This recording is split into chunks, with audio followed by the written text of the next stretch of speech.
नमस्कार, मैं हूं रेणुका काले। मेरी हिंदी कक्षा हिंदी पथ में आपका स्वागत है।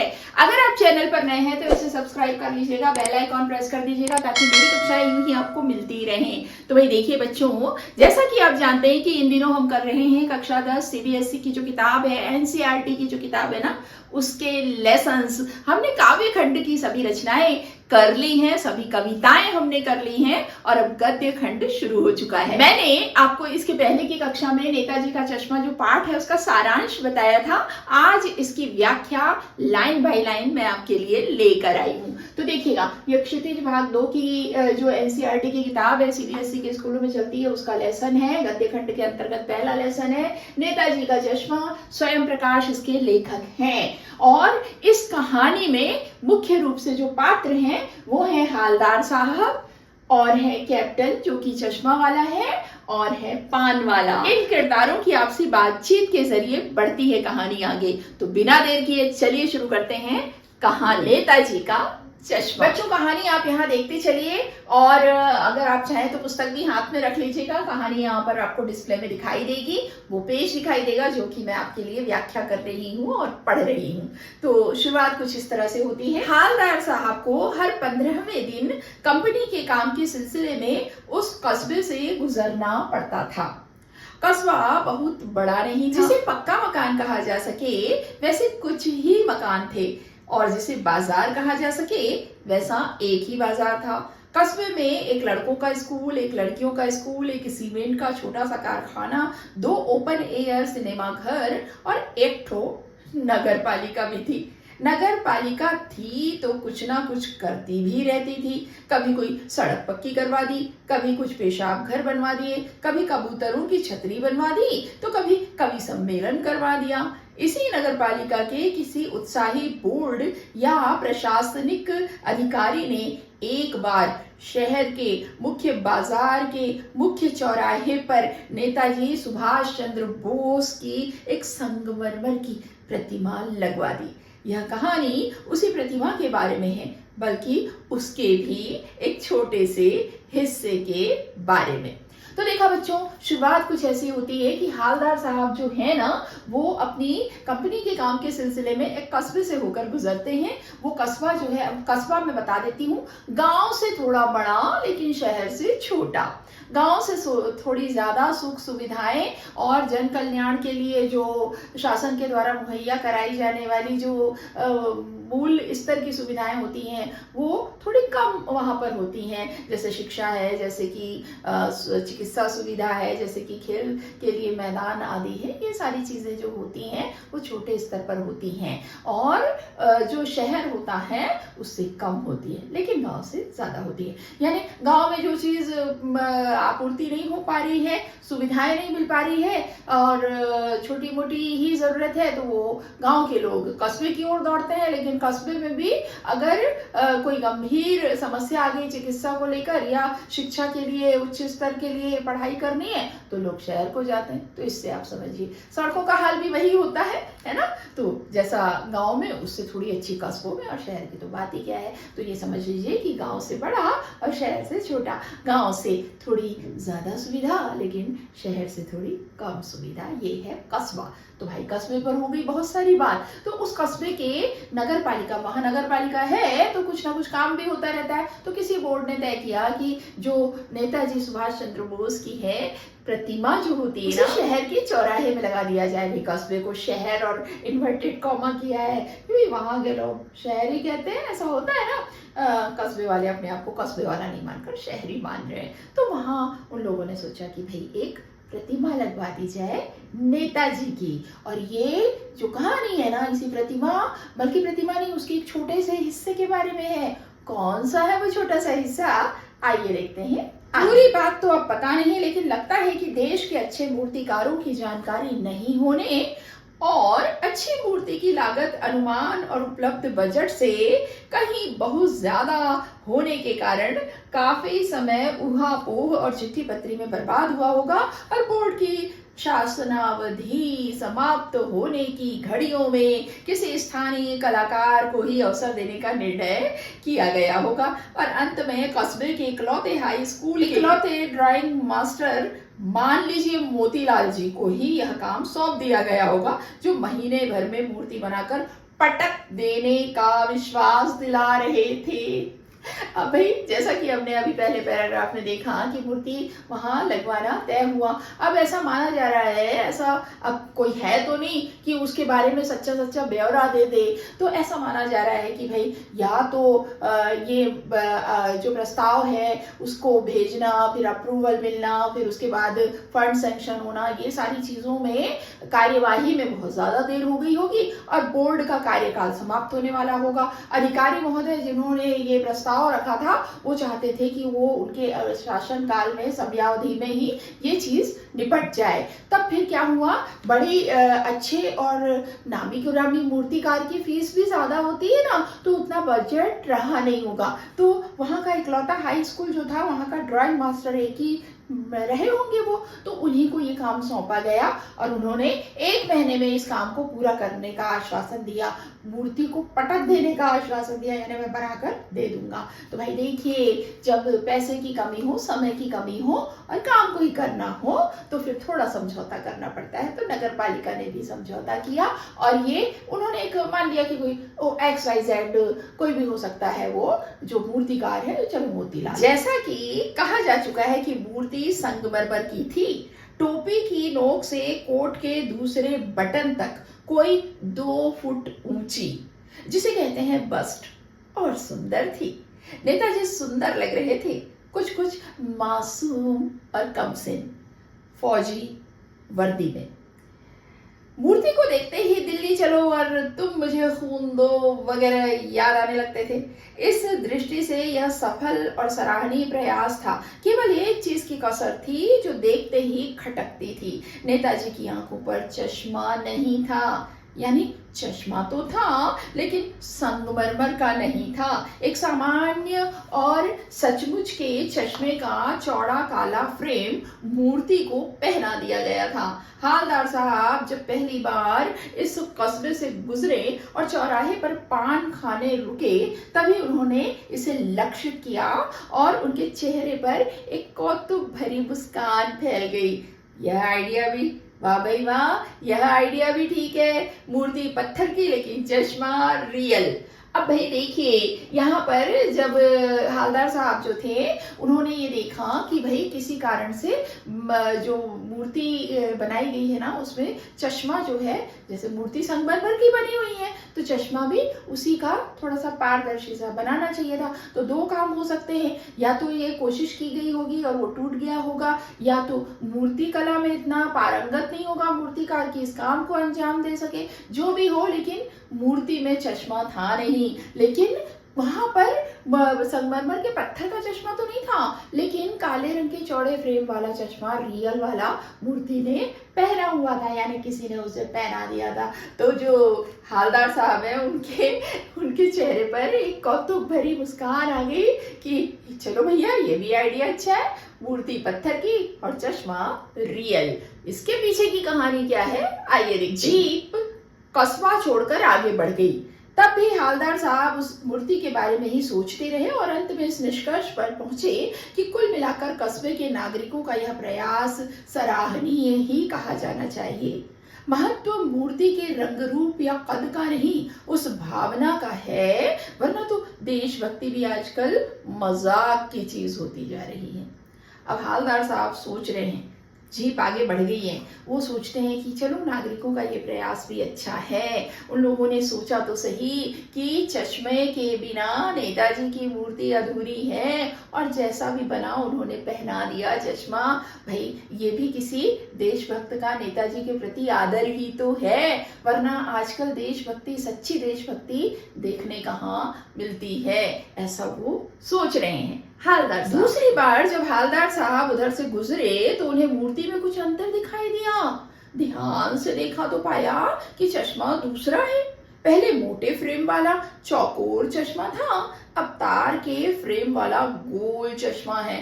हालदार साहब का कौतुक और बढ़ा। वाह भाई, क्या आइडिया है। मूर्ति कपड़े नहीं बदल सकती, लेकिन चश्मा तो बदल ही सकती है। तीसरी बार फिर नया चश्मा था। अब देखिए, जैसा कि शुरू में ही बताया है मैंने कि उस रास्ते से उनका आना जाना चलता रहता था। कुछ समय बाद, कुछ दिनों के बाद वो जब दोबारा उधर से गए तो आदतन उनकी निगाह फिर से गई नेताजी की मूर्ति की ओर, और इस बार तो वो चौंक ही उठे कि इस बार चश्मा दूसरा था। पिछली बार चौकोर फ्रेम वाला चश्मा था, इस बार पतले फ्रेम, गोल फ्रेम वाला चश्मा था। यानी कि नेताजी का चश्मा बदल गया है। अब तो उनको बड़ा आश्चर्य हुआ कि ये क्या माजरा है। दूसरी बार अब वो चले गए, फिर से वो जब तीसरी बार गए तो फिर यही उन्होंने नोटिस किया कि अब वो गोल फ्रेम वाला चश्मा भी गायब है, कोई दूसरा ही नया ही चश्मा पहने हुए हैं नेताजी।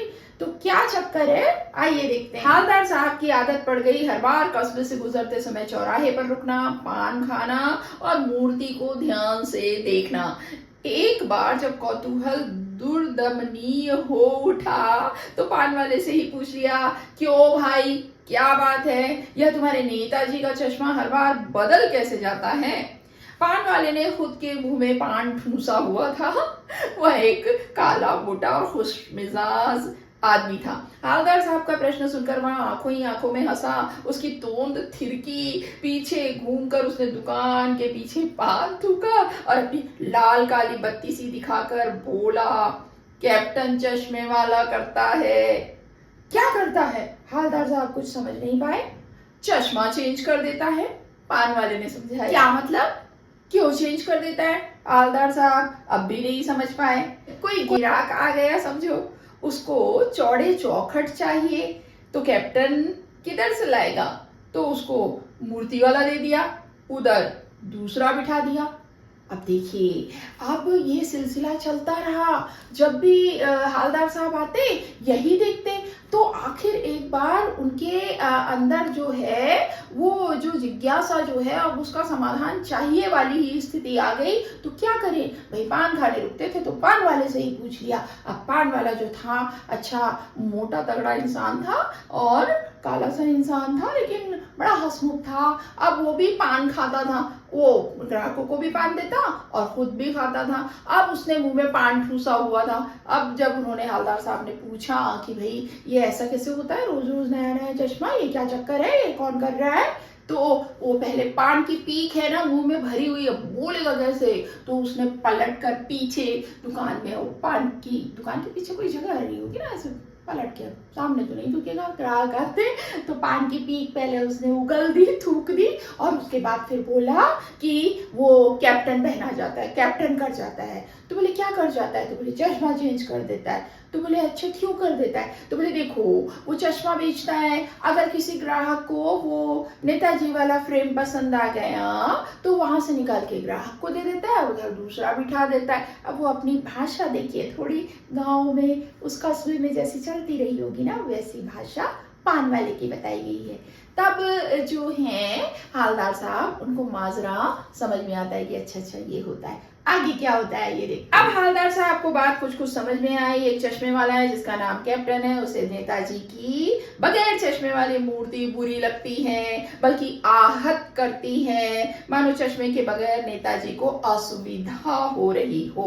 इसलिए वह अपनी छोटी सी दुकान में उपलब्ध गिने चुने फ्रेमों में से एक नेताजी की मूर्ति पर फिट कर देता है। लेकिन जब कोई ग्राहक आता है तो उसे वैसे ही फ्रेम की दरकार होती है जैसा मूर्ति पर लगा है।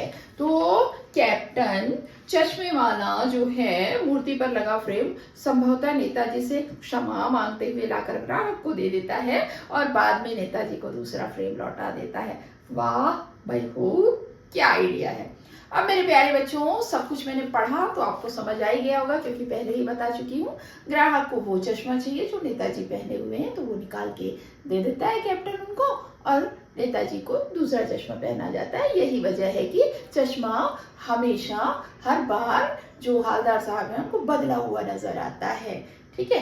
अब देखिए, ये बात छोटी सी है, लेकिन जो कैप्टन है ना, कितना देशभक्त है। उसका नेताजी के प्रति आदर देखिए। उसको वो अधूरी प्रतिमा जो है अच्छी नहीं लगती, उसकी श्रद्धा जाग उठती है, उनके प्रति कृतज्ञता जाग उठती है। वो सोचता है कि नेताजी का व्यक्तित्व इसके बिना अधूरा लग रहा है और शायद नेताजी को भी असुविधा हो रही हो, तो वो कितने प्यार से उसके पास जो संसाधन है उसका उपयोग कर लेता है, और चश्मा पहना देता है। आगे देखते हैं। लेकिन भाई एक बात अभी भी समझ में नहीं आई। हवलदार साहब ने पान वाले से फिर पूछा, नेताजी का ओरिजिनल चश्मा कहाँ गया? पान वाला दूसरा पान मुंह में ठूस चुका था। दोपहर का समय था, दुकान पर भीड़ भाड़ अधिक नहीं थी। वह फिर आंखों ही आंखों में हंसा, उसकी तोंद थिरकी, कत्थे की डंडी फेंक, पीछे मुड़कर उसने नीचे पीक थूकी और मुस्कुराता हुआ बोला, मास्टर बनाना भूल गया। अब हवलदार साहब पूछते हैं कि भाई वो तो ठीक है, लेकिन उनका जो ओरिजिनल चश्मा जो मूर्ति में होना चाहिए था वो कहाँ गया? तो पान वाला जो है वो अब दोबारा पान खा चुका था ना, उसका पान वेस्ट हो गया था और थूक दिया था उसने। अब फिर प्रश्न आ गया, फिर से उसने थूका और बताया हंसते हुए कि वो जो मास्टर था, मूर्तिकार था, वो बनाना भूल गया। भाई मास्टर था, शुरू में मैंने बताया है कि वो ड्राइंग मास्टर था, उसी को पकड़ लाया कि भैया तुम ही मूर्ति बना दो, और उसने भी ये जिम्मा बड़ी खुशी खुशी ले लिया और 1 महीने में मूर्ति बनाकर पटक दी। ऐसा वहां कहा गया है। यानी वो जो काम जिम्मे आ गया है उसको येन केन प्रकार जैसे तैसे कर दिया है ना। तो परफेक्शन का ना तो उसने ध्यान रखा, ना तो उससे उम्मीद की जा रही। पान वाले के लिए एक मजेदार बात थी, लेकिन हवलदार साहब के लिए चकित और द्रवित करने वाली। यानी वह ठीक ही सोच रहे थे। मूर्ति के नीचे लिखा मूर्तिकार मास्टर मोतीलाल वाकई कस्बे का अध्यापक था। बेचारे ने महीने भर में मूर्ति बनाकर पटक देने का वादा कर दिया होगा, बना भी ली होगी, लेकिन पत्थर में पारदर्शी चश्मा कैसे बनाया जाए, कांच वाला, यह तय नहीं कर पाया होगा, या कोशिश की होगी और असफल रहा होगा, या बनाते बनाते कुछ और बारीकी के चक्कर में चश्मा टूट गया होगा, या पत्थर का चश्मा अलग से बनाकर फिट किया होगा और वह निकल गया होगा। उफ।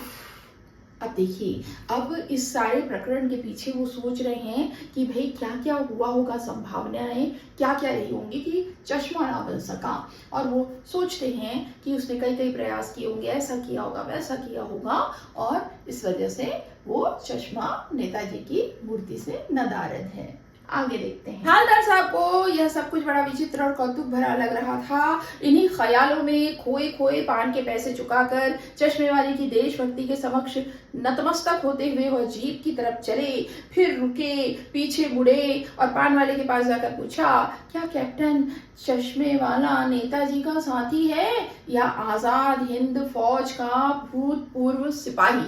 अब ये सारी चीजें जब हवलदार साहब को पता चली तो उनका मन जो है चश्मे वाले, कैप्टन चश्मे वाले के प्रति बहुत ही सम्मान से भर गया, और उन्होंने वापस जाकर पूछा पान वाले से, चलने के लिए निकल गए थे वो, फिर पूछा कि क्या इनका नेताजी से कोई संबंध है, वो आजाद हिंद फौज में सिपाही थे या कभी सेना वेना में रहे हैं क्या? ये उन्होंने पान वाले से पूछा। आगे देख, पान वाला नया पान खा रहा था। पान पकड़े अपने हाथ को मुंह से 1.5 इंच दूर रोक कर उसने हवलदार साहब को ध्यान से देखा, फिर अपनी लाल काली बत्ती सी दिखाई और मुस्कुरा कर बोला, नहीं साहब, वो लंगड़ा क्या जाएगा फौज में, पागल है पागल, वो देखो वो आ रहा है, आप उसी से बात कर लो, फोटो वोटो छपवा दो उसका कहीं। अब देखो, ये जब वो पूछते हैं इतने सम्मान से कि भाई क्या वो कोई फौजी है, तब जो पान वाला है बड़ी ही उपेक्षा से कहता है कि वो क्या फौज वौज में जाएगा, वो तो लंगड़ा है और वो पागल है, बुला वो आ रहा है, देख लीजिए, आप इससे बात कर लीजिए। तो देखिए कितनी उपेक्षा का भाव है, वो उसकी देशभक्ति का तो रिस्पेक्ट कर ही नहीं रहा है, बल्कि उसकी दिव्यांगता का भी वो मजाक उड़ा रहा है। तो देखिए ऐसे भी लोग होते हैं। हाँ, हवलदार साहब हैं जो कैप्टन की देशभक्ति से बड़े ही नतमस्तक है, उसके लिए सम्मान का भाव जाग रहा है, और कहाँ ये पान वाला है जो उनकी हंसी उड़ा रहा है। सभी तरह के लोग होते हैं। आगे बढ़ते हैं। हवलदार साहब को पान वाले द्वारा एक देशभक्त का इस तरह मजाक उड़ाया जाना अच्छा नहीं लगा। मुड़कर देखा तो अवाक रह गए। एक बेहद बूढ़ा मरियल सा लंगड़ा आदमी, सिर पर गांधी टोपी और आंखों पर काला चश्मा लगाए, एक हाथ में एक छोटी सी संदूकची और दूसरे हाथ में एक बांस पर टंगे बहुत से चश्मे लिए अभी अभी एक गली से निकला था और अब एक बंद दुकान के सहारे अपना बांस टिका रहा था। तो इस बेचारे की दुकान भी नहीं, फेरी लगाता है। हवलदार साहब चक्कर में पड़ गए, पूछना चाहते थे इसे कैप्टन क्यों कहते हैं, क्या यही इसका वास्तविक नाम है। लेकिन पान वाले ने साफ बता दिया था कि अब वह इस बारे में और बात करने को तैयार नहीं। ड्राइवर भी बेचैन हो रहा था, काम भी था। हवलदार साहब जीप में बैठकर चले गए। अब हवलदार साहब ने देखा कि वो जो चश्मे वाला है वो लंगड़ा है, एक हाथ में संदूकची है, छोटा सा बक्सा, और एक हाथ में बांस है जिसमें फ्रेम में उसने चश्मे टांग रखे हैं। उसका कोई स्थायी ठिया नहीं है। वो बेचारा गया और उसने एक बंद दुकान के दरवाजे से अपनी वो जो फ्रेम चश्मे वाला है वो टिका दिया। और उसके बाद वो फिर कुछ और पूछना चाहते थे, लेकिन पान वाले के तेवर देख के समझ गए कि अभी आगे ज्यादा बात नहीं करना चाहता। इधर ड्राइवर भी बेचैन हो रहा था और उनको काम भी था, तो वो चले गए। 2 साल तक हवलदार साहब अपने काम के सिलसिले में उस कस्बे से गुजरते रहे और नेताजी की मूर्ति में बदलते हुए चश्मों को देखते रहे। कभी गोल चश्मा होता तो कभी चौकोर, कभी लाल, कभी काला, कभी धूप का चश्मा, कभी बड़े कांचों वाला गोगो चश्मा, पर कोई ना कोई चश्मा होता जरूर। उस धूल भरी यात्रा में हवलदार साहब को कौतुक और प्रफुल्लता के कुछ क्षण देने के लिए। वही रूटीन है, आ जा रहे हैं। 2 साल तक ये सिलसिला चलता रहा। थक भी जाता है इंसान, एक ही रूटीन से बोर भी हो जाता है। लेकिन जब वो नेताजी की उस मूर्ति और उस पर लगे हुए अलग अलग चश्मों को देखते तो कहीं दिल के भीतर एक शांति, एक सुकून का उनको एहसास होता कि भाई क्या बात है, देशभक्ति तो देखिए। फिर एक बार ऐसा हुआ कि मूर्ति के चेहरे पर कोई भी कैसा भी चश्मा नहीं था। उस दिन पान की दुकान भी बंद थी, चौराहे की अधिकांश दुकानें बंद थीं। अगली बार भी मूर्ति की आंखों पर चश्मा नहीं था। हवलदार साहब ने पान खाया और धीरे से पान वाले से पूछा, क्यों भाई, क्या बात है, आज तुम्हारे नेताजी की आंखों पर चश्मा नहीं है। पान वाला उदास हो गया। उसने पीछे मुड़कर मुंह का पान नीचे थूका और सिर झुकाकर अपनी धोती के सिरे से आंखें पोंछता हुआ बोला, साहब, कैप्टन मर गया। अब देखिए, अब ये सिलसिला जो चल रहा था आगे भी चला, लेकिन अब परिवर्तन आ गया था। पिछली 2 बार से वो देख रहे थे कि चश्मे के बिना उनकी प्रतिमा नेताजी की थी। अब जब वो रुके तो उन्होंने, अब पहली बार जब ये देखा तो सारी दुकानें बंद थी, और दूसरी बार जब वो रुके, जब हवलदार साहब ने देखा कि नेताजी की आंखों में चश्मा नहीं है, तो उन्होंने पूछा पान वाले से। तो उसने बड़े उदास होकर अपनी धोती से आंसुओं को पोंछते हुए कहा, साहब, कैप्टन मर गए। और कुछ नहीं पूछ पाए हवलदार साहब। कुछ पल चुपचाप खड़े रहे, फिर पान के पैसे चुकाकर जीप में आ बैठे और रवाना हो गए। बार बार सोचते क्या होगा उस कौम का जो अपने देश की खातिर घर गृहस्थी, जवानी, जिंदगी सब कुछ होम देने वालों पर भी हंसती है और अपने लिए बिकने के मौके ढूंढती है। दुखी हो गए। 15 दिन बाद फिर उसी कस्बे से गुजरे। अब देखिए, बहुत बड़ी बात उन्होंने यहाँ पर ये 2 पंक्तियों में लेखक महोदय ने कह दी है कि क्या होगा उन लोगों का जो अपनी निर्धारित छोटी सी और अपनी स्वार्थमयी दुनिया से परे जाकर देशभक्ति या देश के लिए सोचना भी नहीं चाहते, बल्कि खुद तो कुछ नहीं करते, जो कर रहा है उसके लिए भी हंसते हैं। देशभक्त कौम के लिए हंसी और उपहास का भाव रखते हैं। क्या होगा ऐसे लोगों का, ऐसे देश का? वो चिंतित हैं थोड़े। कस्बे में घुसने के पहले ही ख्याल आया कि कस्बे की हृदय स्थली में सुभाष की प्रतिमा अवश्य ही प्रतिष्ठापित होगी, लेकिन सुभाष की आंखों पर चश्मा नहीं होगा क्योंकि मास्टर बनाना भूल गया और कैप्टन मर गया। सोचा आज वहां रुकेंगे नहीं, पान भी नहीं खाएंगे, मूर्ति की तरफ देखेंगे भी नहीं, सीधे निकल जाएंगे। ड्राइवर से कह दिया चौराहे पर रुकना नहीं, आज बहुत काम है, पान आगे कहीं खा लेंगे। अब जो हवलदार साहब हैं अपने रूटीन के तहत फिर से जब कभी वहां से गुजर रहे थे तो इतने आहत थे वो कि उन्होंने तय कर लिया कि अब वहां नहीं रुकेंगे और मूर्ति की तरफ देखेंगे भी नहीं। उन्होंने ड्राइवर से भी कह दिया कि रुकने की जरूरत नहीं है, बहुत सारा काम है, आगे कहीं रुककर पान खा लेंगे, रुकना नहीं वहां पर।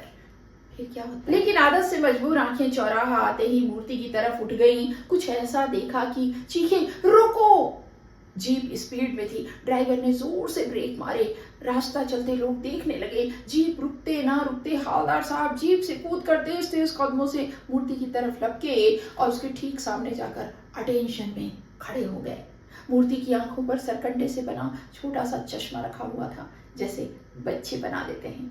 हवलदार साहब भावुक हैं, इतनी सी बात पर उनकी आंखें भर आए। जीप जब वहां से गुजर रही थी ना बच्चों, तो हवलदार साहब की आदत तो थी, उन्होंने सोचा था वहां नहीं देखेंगे, लेकिन आदतन उनकी निगाहें नेताजी की प्रतिमा की ओर जाती हैं और फिर अचानक वो चीखते हैं, गाड़ी रोकने के लिए कहते हैं और लगभग कूदते हुए बाहर आकर नेताजी की मूर्ति के सामने जाकर अटेंशन की मुद्रा में खड़े हो जाते हैं और बहुत ध्यान से वो अपनी आदत के अनुसार देखते हैं। क्या देखते हैं कि नेताजी की आंखों में सरकंडे का बना चश्मा चढ़ाया गया है। सरकंडा जो है वो घास होती है एक तरह की, जिसको मोड़कर चश्मे का आकार देकर नेताजी को पहनाया गया है। ये अक्सर बच्चे खेल खेल में कर लेते हैं। तो वो जो है हवलदार साहब, उनका मन बड़ा ही भावुक हो गया और हृदय जो है एकदम गदगद हो गया और ये छोटी सी जो बात थी उनके हृदय को भीतर तक छू गई। बताइए तो जरा क्यों? क्योंकि उन्हें आशा की किरण दिखाई दी कि कैप्टन भले ही मर गया लेकिन देशभक्ति जिंदा है। उन छोटे बच्चों या जिसने भी ये काम किया है, उन बच्चों के लिए, जिस भी बच्चे का ये काम है, उन बच्चों में देशभक्ति का जज्बा है ना, तो आगे भी ये लौ एक से दूसरी लौ, दूसरी से तीसरी लौ जलती रहेगी। जोत से जोत देशभक्ति की जलती रहेगी। ये आश्वासन, ये इत्मीनान, ये सुकून हवलदार साहब के हृदय में रहता है। तो मेरे प्यारे बच्चों, ये थी कहानी नेताजी का चश्मा।